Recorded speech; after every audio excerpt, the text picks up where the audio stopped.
বন্ধুরা, সকালের টিফিনে কলা আর সুজি দিয়ে বানিয়ে নাও দারুণ সুস্বাদু এই একটি রেসিপি। এটা জলখাবারে খেতে তো দুর্দান্তই লাগে। এছাড়াও চা কফির সাথে সকাল বিকেলও খেতে পারো, বাচ্চাদের টিফিনে দিতে পারবে এবং নিজের যখন ইচ্ছা হবে তখনই খেতে পারবে। খুবই হালকা সুস্বাদু একটি খাবার। শুধু তাই না, এটা খেলে তোমাদের ওজন বৃদ্ধিও হবে না। খেতে তো খুব সুস্বাদু হয়, ওজন বৃদ্ধি হবে না এবং শরীরে ক্যালসিয়ামের যদি কম থাকে সেটি পূরণ হবে।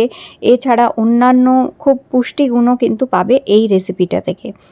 খুবই হেলদি একটা রেসিপি আমি শেয়ার করছি। তো এখানে দেখো, দুটো সিঙ্গাপুরি কলা নিয়েছি। কলাগুলো একটু বেশি পাকা হলে তবে কিন্তু এই রেসিপি অনেক বেশি ভালো হবে। তো একটু পাকা কলা দুটো এইভাবে নিয়ে নেবে। তো মোটামুটি এখানে আজকে যে রেসিপিটা আমি তৈরি করছি এটা দুজন খেতে পারবে।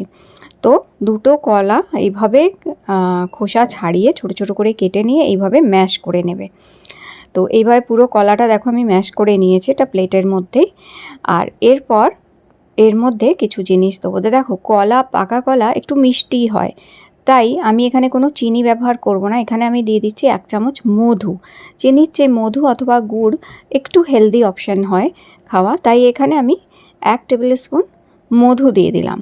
দিয়ে এবার এই কলাটার সাথে মিক্স করে নিচ্ছি। ভালো করে কলার সাথে এই মধুটা মিক্স করে নেওয়ার পর এবার এর মধ্যে আমি দেবো এই যে দিশানোর দেখো আনসুইটেন্ড আনসল্টেড পিনাট বাটার। এটা একটা ক্রাঞ্চি পিনাট বাটার হচ্ছে, আর এটা আনসুইটেন্ড অ্যান্ড আনসল্টেড হচ্ছে। তো যারা তোমরা সুগার ফ্রি কিছু খেতে চাও তাদের জন্য এটা খুব ভালো একটা option, plus good source of protein হচ্ছে, আর খুবই গুড কোয়ালিটির পিনাটস দিয়ে তৈরি। শুধু এটার মধ্যে পিনাটসই আছে, পিনাট দিয়ে তৈরি হচ্ছে। সকাল বিকেল 1 চামচ করে যদি খাওয়া যায় এই পিনাট বাটার, এটা শরীরে শক্তি যোগায়, হাড় মজবুত করে, শরীরে প্রোটিনের রিকোয়ারমেন্টটাকে পুরো করতেও সাহায্য করে এবং শরীরকে খুব এনার্জেটিক রাখতে হেল্প করে। তো এখানে 1 চামচ দেখো আমি এই পিনাট বাটারটা দিয়ে দিলাম। যেহেতু এটা খুবই একটা হেলদি রেসিপি শেয়ার করছি, এটা সবাই খেতে পারে, খুবই উপকারী একটা রেসিপি হচ্ছে। তো দেখো এখানে পিনাট বাটারটা মিক্স করে নিলাম ভালো করে। 1 চামচ দিয়েছি আমি এখানে 1 টেবিল স্পুন। এবার আমি একটুখানি এটা ফ্লেভারফুল করার জন্য একটুখানি এখানে আমি ভ্যানিলা এসেন্স দিয়ে দিচ্ছি। ভ্যানিলা এসেন্স না থাকলে তোমরা এলাচ গুঁড়ো করেও দিতে পারো, ভালো লাগবে খেতে। তো আমি 1 টিস্পুন ভ্যানিলা এসেন্স এখানে দিয়ে ওটা মিক্স করে নিলাম খুব ভালো করে। আর এরপর আমাদের লাগবে দেখো সুজি এখানে। তো আমি মোটামুটি 4 চামচ মানে 4 টেবিল স্পুন আমি এখানে সুজি দিয়ে দিচ্ছি। তো 4 টেবিল স্পুন সুজি অথবা সেমোলিনা এখানে দিয়ে ভালো করে এর সাথে মিক্স করে নিতে হবে এই কলার সাথে। ভালো করে মিক্স করে নেওয়ার পরে, আর বন্ধুরা এই রেসিপিটা আগে ভাগে তৈরি করেও রেখে দিতে পারো, এটা 2-3 দিন ভালো থাকে এবং 2-3 দিন এটা খাওয়া যায়। এরপরে দেখো এখানে মিক্স সিডস 1 চামচ দিয়ে দিচ্ছি, যার মধ্যে chia seed, flax seed, sunflower seed, তারপরে পামকিন সিডস, এরকম নানান রকমের 4-5 রকমের সিডস আছে। সিড মিক্স খাওয়া ভীষণ উপকারী, চুলের জন্য ভালো, যেমন স্কিনের জন্য ভালো, শরীর সুস্থ রাখতেও ভালো, খুব ক্যালসিয়াম আছে এবং শরীরকে খুব মজবুত করে এবং ওয়েট লস করতেও কিন্তু হেল্প করে এই মিক্স সিডসও। তো 1 চামচ মিক্স সিডস দিলাম আর কিছু চকো চিপস দিয়ে দিলাম, যাতে এটা খেতে আরও টেস্টি লাগবে, ভালো লাগবে। তাই এখানে ডার্ক চকলেটের চকো চিপস দিয়ে দিলাম। আর এই চকো চিপসগুলো আনসুইটেন্ড হচ্ছে, তো কোনো অসুবিধে নেই। এবার আমি এখানে 1/2 টিস্পুন দিয়ে দিলাম baking powder. 1/2 teaspoon baking powder দিয়ে এটাকে খুব ভালো করে মিক্স করে নিতে হবে। আর দেখো কনসিস্টেন্সিটা এইরকমই থাকবে। তো এক্স্যাক্টলি যা যা মাপ বললাম সেই মাপে যদি নাও, একদম খুবই পারফেক্ট এই রেসিপিটি তৈরি হবে কিন্তু। আর আজকের এই রেসিপিটি তৈরি করার জন্য আমি কোনো গ্যাসও জ্বালাবো না, কোনো ওভেনের দরকার নেই, কিছুই না। এই যে আগারোর এই এগ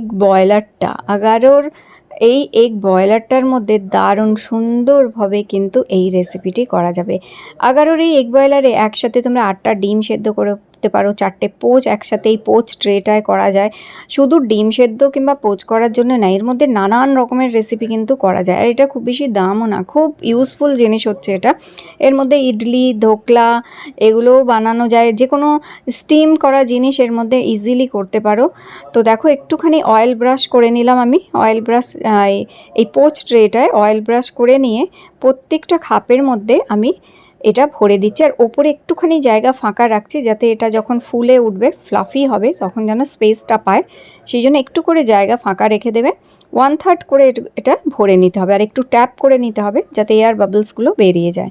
এবার একটা অ্যালুমিনিয়াম ফয়েল দিয়ে আমি আটকে দিচ্ছি এটাকে, আর যাতে উপরে জল না পড়ে স্টিম হওয়ার সময়। আর তোমরা চাইলে অ্যালুমিনিয়াম ফয়েল দিয়ে কোনো পেপার দিয়ে কিংবা কিছু দিয়ে ঢেকে দিতে পারো। আর একটুখানি আমি ফুটো করে দিচ্ছি যাতে স্টিমটা বেরোতে হেল্প হবে। তো এবার যেটা হচ্ছে, এইভাবে এগুলোকে 2-4টে এইরকমভাবে ছুরি দিয়ে ফুটো করে নেবে। আর এরপরে এই যে এগ বয়লারটা, এর মধ্যে আমি এই ওয়াটার লেভেলটা যতটুকু আছে দেখো অতটুকু আমি জল দিয়ে দিলাম। তো মোটামুটি এটাকে 8 থেকে 10 মিনিট স্টিম করে নেব। তো দেখো এগ ট্রেটা বসিয়ে তার মধ্যে এটা বসিয়ে দিলাম, আর ঢাকাটা লাগিয়ে দিচ্ছি। আর এরপরে ব্যাস এটাকে অন করে দেবো। আর এটা অটোমেটিক হচ্ছে, এটা যখন অটোমেটিক্যালি টাইম যখন হয়ে যায়, এর নিজেই থেকেই বন্ধ হয়ে যায়। তো সেটা নিয়ে ভাবতেও হবে না যে পুড়ে যাবে, নষ্ট হয়ে যাবে, ওভার কুক হয়ে যাবে, সেটাও কোনো ব্যাপার নেই।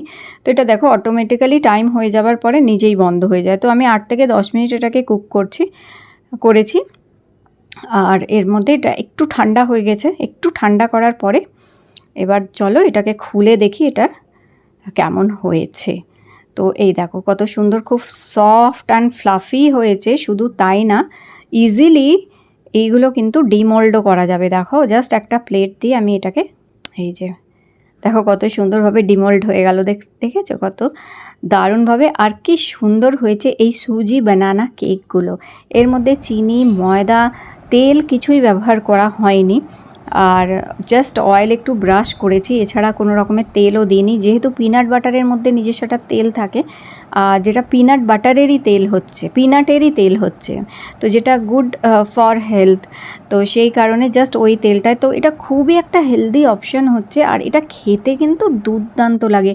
বাচ্চারা যখন হেলদি কিছু খেতে চায় না, বাচ্চাদের এইরকম যদি বানিয়ে দেওয়া যায়, ওরা দেখবে চেটেপুটে খেয়ে নেবে বাচ্চারা। আর বাচ্চাদের স্কুলের টিফিনেও দিতে পারো এগুলো। সত্যি এটা খেতে অসম্ভব টেস্টি হয়েছিল। আর আমি এটা ব্রেকফাস্টে কেন, আমি সকাল বিকেল চায়ের সাথেও একটা করে যদি এরকম পাই, তাহলে তো আর কথাই নেই। তাহলে অবশ্যই এই রেসিপিটা ট্রাই করে দেখো। আর আজকের রেসিপিটি ভালো লেগে থাকলে লাইক দিও, চ্যানেলটি সাবস্ক্রাইব করে রেখো। আবার দেখা হবে নতুন একটি রেসিপির সাথে।